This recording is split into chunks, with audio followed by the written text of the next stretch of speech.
Hello everyone. आज के इस वीडियो में हम लोग जानेंगे माइग्रेशन क्या होता है, माइग्रेशन के रूप या माइग्रेशन के फॉर्म्स कौन कौन से होते हैं, माइग्रेशन कितने तरह का होता है और कौन कौन से मेन फैक्टर्स हैं जो माइग्रेशन को या प्रवास को प्रभावित करता है।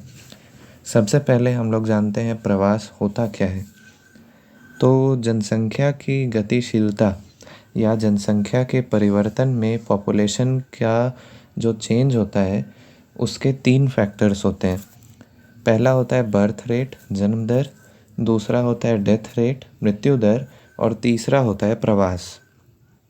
तो इससे हम लोग को ये पता चला कि जनसंख्या के परिवर्तन का एक मुख्य कारक है प्रवास। प्रवास तब होता है जब कोई व्यक्ति या व्यक्ति का समूह अपने भौगोलिक क्षेत्र से दूसरे भौगोलिक क्षेत्र में स्थायी या अस्थायी रूप से जाके बसता है।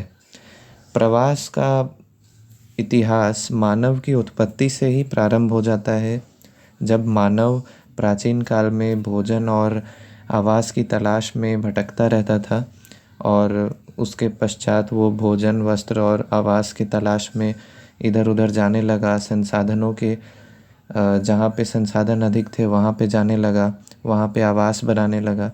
तो इस प्रकार से प्रवास जो है वो मानव इतिहास के प्रारंभ से ही है। अब जानते हैं हम लोग फॉर्म्स ऑफ माइग्रेशन या माइग्रेशन के या प्रवास के रूप। तो प्रवास के मुख्यतः 2 रूप होते हैं, एक होता है उत्प्रवास और एक होता है अप्रवास। उत्प्रवास का मतलब होता है जब कोई व्यक्ति अपने स्थान को छोड़ता है और दूसरे स्थान पर जाता है। इसको समझने के लिए हम लोग ये फिगर से समझ सकते हैं कि जब कोई व्यक्ति अपने स्थान से दूसरे स्थान जाता है तो उसको कहेंगे हम लोग इमिग्रेंट या उत्प्रवासी, ठीक है। और दूसरा होता है अप्रवास या इमिग्रेशन।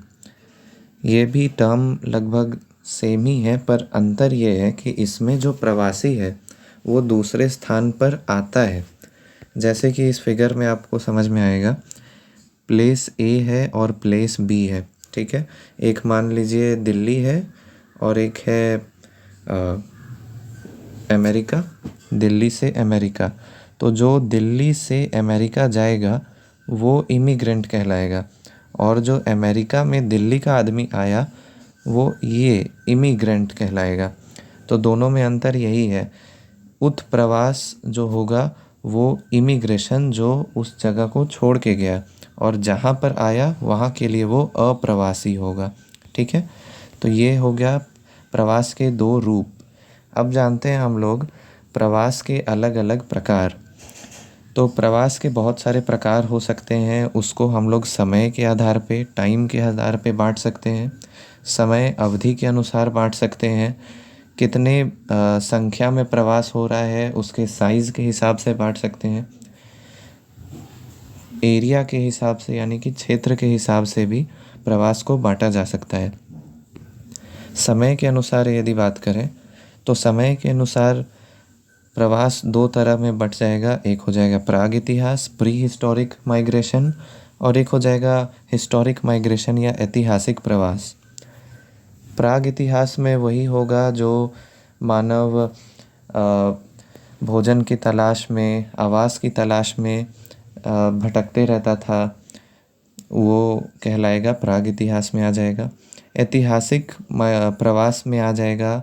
इसको 3 भाग में हम बांट सकते हैं।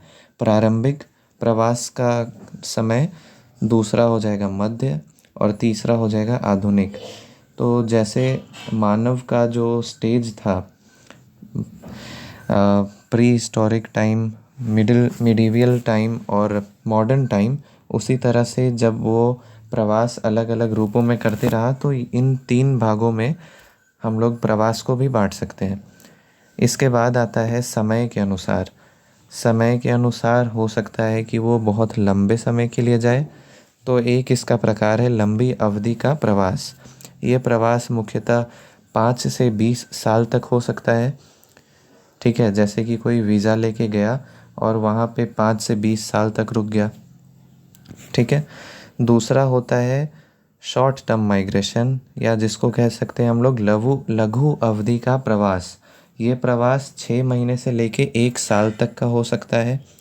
ये मुख्यतः छोटे छोटे कार्य के लिए, जैसे कि एजुकेशन टूर हो गया या फिर वर्ल्ड टूर हो गया, वो सब के लिए इस तरह का प्रवास होता है, शॉर्ट टर्म माइग्रेशन। एक होता है दैनिक प्रवास, या जिसको बोला जाता है डेली माइग्रेशन।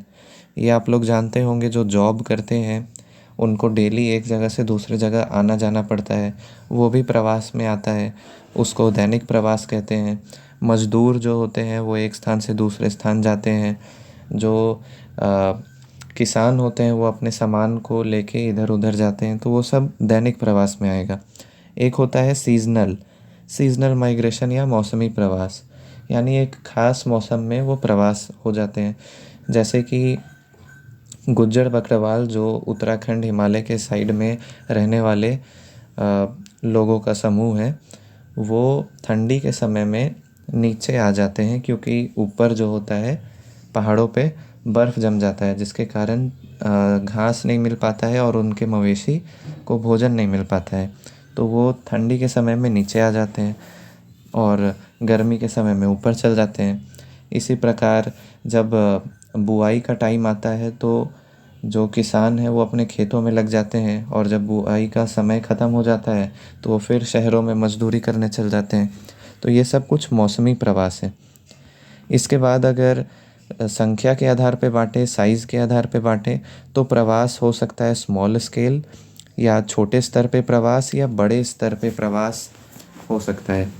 जैसे कि इंडिया का क्रिकेट टीम है, वो अगर दूसरे देश में जा रहा है क्रिकेट खेलने के लिए, तो वो कुछ दिन तक, कुछ महीने तक जाएगा, तो वो कहलाया जाएगा स्मॉल स्केल माइग्रेशन। कुछ लोग जा रहे हैं स्टडी टूर के लिए, कुछ लोग जाएंगे वर्ल्ड टूर के लिए, कुछ लोग जाएंगे, तो ये सब स्मॉल स्केल माइग्रेशन होगा। लार्ज स्केल माइग्रेशन तब होगा जब बहुत सारे लोग किसी एक स्थान से दूसरे स्थान पर जाते हैं। जैसे कि वर्ल्ड वॉर 1 और वर्ल्ड वॉर 2 के टाइम पे जब अटैक हो रहा था, तब उस समय बहुत सारे देशों से लोग सेफ़ कंट्रीज़ के तरफ जा रहे थे। भारत और पाकिस्तान का जब विभाजन हुआ था तो बहुत सारे लोग भारत से पाकिस्तान की तरफ गए, पाकिस्तान से भारत की तरफ आए। तो ये प्रवासी है, जो कि लार्ज स्केल का माइग्रेशन है। ठीक है। चौथा प्रकार हम लोग बांट सकते हैं क्षेत्र के आधार पे या एरिया के आधार पे। एक होता है राष्ट्रीय या स्थानीय प्रवास, और एक होता है अंतर्राष्ट्रीय प्रवास। राष्ट्रीय प्रवास, नेशनल माइग्रेशन या डोमेस्टिक माइग्रेशन का मतलब हो गया कि अपने ही राष्ट्र के अंदर या लोकल एरियाज़ में ही एक स्थान से दूसरे स्थान जाना। इसमें आ जाएगा आपका ग्रामीण से दूसरे, एक ग्राम से दूसरे ग्राम जाना, रूरल टू रूरल माइग्रेशन भी हो सकता है, एक ग्राम से दूसरे शहर की ओर जाना, या एक शहर से दूसरे शहर की ओर जाना, अर्बन अर्बन माइग्रेशन। ठीक है, इस तरह का माइग्रेशन हो सकता है। एक राज्य से दूसरे राज्य जाना, ये सब राष्ट्रीय या स्थानीय प्रवास के अंतर्गत आता है। दूसरा होता है अंतर्राष्ट्रीय प्रवास, जो मतलब अपने देश से दूसरे देश की ओर जाया जाता है, उसको कहते हैं अंतर्राष्ट्रीय प्रवास। ठीक है, तो ये हम लोगों ने अभी तक पढ़ा प्रवास के प्रकार, प्रवास का रूप, प्रवास की परिभाषा। अब हम लोग जानते हैं ये प्रवास या माइग्रेशन को कौन कौन से फैक्टर्स इफ़ेक्ट करते हैं, या किन कारणों से, किन कारकों से प्रवास होता है। पहला हो जाएगा प्राकृतिक कारक या नेचुरल फैक्टर, जिसमें आपका उस क्षेत्र की जलवायु, मृदा, उचावच के साथ साथ आपदा, अकाल, भूखमरी, प्राकृतिक घटनाएं, ये सब शामिल हो जाएंगी, जिसके कारण लोग एक स्थान से दूसरे स्थान जाएंगे। दूसरा हो जाएगा आर्थिक कारक, जिसमें अच्छे वेतन, अच्छे जीवन शैली के लिए लोग एक स्थान से दूसरे स्थान जाते हैं। तीसरा हो जाएगा सोशियो कल्चरल फैक्टर, जिसमें लोग अपने ही धर्म के प्रचार के लिए, या फिर अपने धर्म के मानने वाले लोगों के पास, या अपने धार्मिक स्थलों के पास प्रवास हो जाते हैं। एक जैसी भाषा बोलने वाले लोग एक तरफ प्रवासित हो जाते हैं। विवाह करके लोग प्रवासित हो जाते हैं। तो ये सब कुछ सोशल कल्चरल या कह सकते हैं सामाजिक सांस्कृतिक कारक है, जिसके कारण प्रवास होता है। चौथा कारक है राजनीतिक कारक। राजनीतिक कारक जैसे कि किसी राज्य का या किसी देश की नीति ऐसी बन गई, जैसे कि ऑस्ट्रेलिया में बना था वाइट पॉलिसी। उसमें ऐसा नीति बना था कि ऑस्ट्रेलिया के कुछ भागों में अश्वेत लोग या ब्लैक लोगों का आना वर्जित हो गया था, तो जिसके कारण वहाँ जो पहले से ब्लैक लोग थे, जो काले लोग थे, उनको दूसरे जगह माइग्रेट करना पड़ा। ऐसे ही रशिया का भी पॉलिसी बना था। जब रशिया में वेस्टर्न साइड में पॉपुलेशन ज़्यादा बढ़ गया था, तो रशिया ने ऐसा पॉलिसी बनाया जिसके कारण रशिया के ईस्टर्न साइड में भी पॉपुलेशन बढ़े। तो राजनीतिक कारक भी जनसंख्या के इस परिवर्तन में प्रवास को प्रभावित करते हैं। ठीक है। पांचवा हो जाएगा हमारा डेमोग्राफिक फैक्टर यानी जनसांख्यिकी कारक, जिसमें आ जाएगा कि जनसंख्या का जो युवा वर्ग है, मुख्य रूप से 15 से 65 साल के बीच में, ये चाहे पुरुष हो या स्त्री हो, सब प्रवास करते हैं। अच्छे बोल सकते हैं हम लोग अच्छे जॉब के तलाश में, एजुकेशन के तलाश में, स्वास्थ्य व्यवस्था, ठीक है, अच्छा फैसिलिटी, ये सब की तलाश में युवा वर्ग सबसे ज़्यादा प्रवासित होता है। तो ये कुछ 4-5 कारक हैं जिसके कारण प्रवास प्रभावित होता है। ये सब कुछ टाइप्स हैं जिसको हम लोगों ने समझा समय के अनुसार, समय अवधि के अनुसार। ठीक है। फिर कितना बड़ा प्रवास है या छोटा प्रवास है, बड़े स्तर का या छोटे स्तर का, क्षेत्र के अनुसार हम लोगों ने जाना। उसके बाद प्रवास के रूप जाना हम लोगों ने, एक स्थान से दूसरे स्थान जा रहा है तो जिस स्थान से गया वहाँ के लिए वो उत्प्रवासी है, जहाँ पे आया वहाँ के लिए वो अप्रवासी है। ठीक है। लास्ट में हम लोग कंक्लूजन में ये लिख सकते हैं कि इस प्रकार प्रवास जो है वो जनसंख्या के परिवर्तन का, पॉपुलेशन का जो चेंज होता है उसका एक प्रमुख कारक है।